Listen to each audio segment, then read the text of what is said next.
But the question we need to ask ourselves is, okay, if I have a business idea and I'm willing to take risks, what should be my mindset in order for me to build a successful business? In my opinion, in my personal experience, as well as a rising entrepreneur, I believe that there are four key mindsets that every entrepreneur must have. In other words, if you want to build any successful business, a business that will be able to thrive globally, a business that will be able to provide solution in the marketplace and have great team around you, there are four mindsets you must have if you want to be an entrepreneur.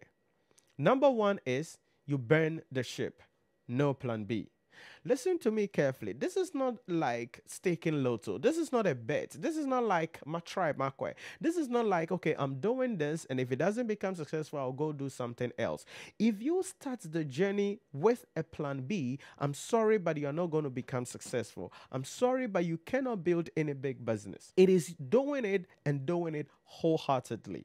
I remember when I started my business, I had no plan B because I need to make this successful. That's all. That's all I know. So I went through everything that I have to go through. You cannot say you want to be an entrepreneur, but you have a plan B somewhere. It means you're not going all in. It means you're not giving all out. Now, I am not saying that, oh, don't take precautions, don't save money.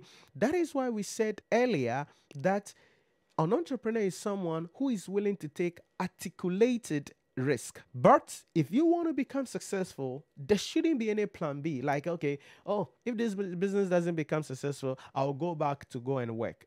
Yeah, that is available though, but that is not a mindset you want to develop. Burn the ship.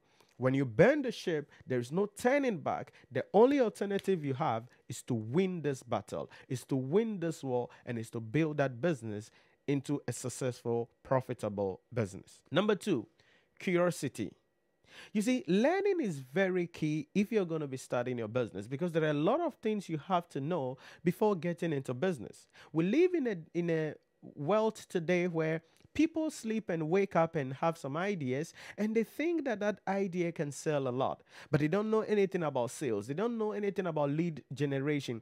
They don't know anything about qualification of customers. They don't know anything about closing. They don't know anything about marketing. They don't know anything about social media. They don't know anything about bank overdraft, risk management, taxation. They don't know anything. But they are like, yo, I want to start a business. You are going to fail. But you know, you have to continuously learn because things are changing. New ways of doing things are coming in. Consumers' taste and preferences, approaches, and styles are changing as the year goes by, as the time goes by. So you have to be someone who is curious, who is willing to continuously study to improve upon whatever you are doing and to find various alternative ways and means to still serve your customers at relatively high profit. Three, your instincts.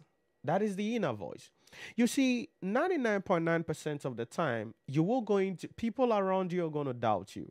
Do you wonder why companies like Virgin Group, companies like Meta, companies like Tesla, under Elon Musk, and all of the other companies, do you wonder why they are still operating the way they are operating? SpaceX, do you wonder why they are still operating the way they are operating?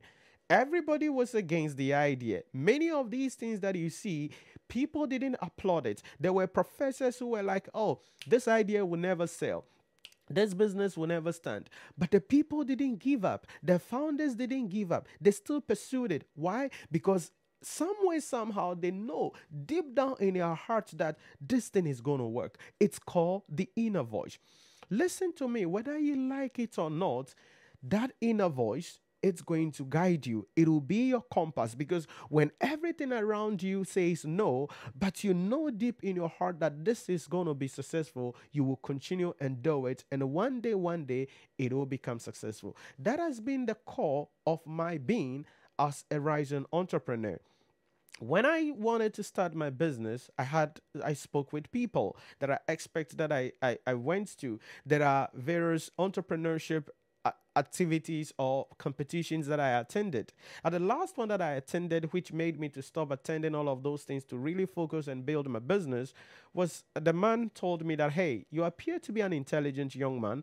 It'll be better for you to look for a job somewhere because whatever you're doing, people are already doing it, and per your age where you are, I don't think people are going to listen to you or you can build anything significant at the end of the day. I came out of that meeting with the idea that, okay, he has said his thoughts, but inwardly, I knew what I've heard. Inwardly, I knew what I was building. Inwardly, I had studied the marketplace and I knew what I'm going to do in order to help me to build something significant at the end of the day. Are we a conglomerate? No, but we are really doing what we have to do and moving the way we have to move generally. So your instinct, it's going to be guiding you. But you have to be careful. There's a difference between your instincts and what's going on in your mind. There's a difference between what everybody is telling you and what really on a deep down level you are hearing. So be mindful. Make sure that you have trained your instincts in such a manner that you'll be able to really hear the voice that you have to hear. Then the fourth thing is you need to learn from the best. That is mentorship. You know, every business you want to build, there is always somebody else who has built that business or some group of people who have already built the business. So all you want to do is to learn from them. You see, there is nothing new really under the sun. Whatever you want to do has been done before. I believe that if you want to be a successful entrepreneur, these are the four key attributes that you must possess in order for you to become successful. Number one, bend the ship. No plan B. Number two, be someone who is curious, ready to learn. Number three, let your instincts, that inner voice, guide you so that you can move over the storms. And then number four, make sure you learn from the best. Mentorship, that is going to be key for you to be able to become successful. And most importantly, build that global, profitable business.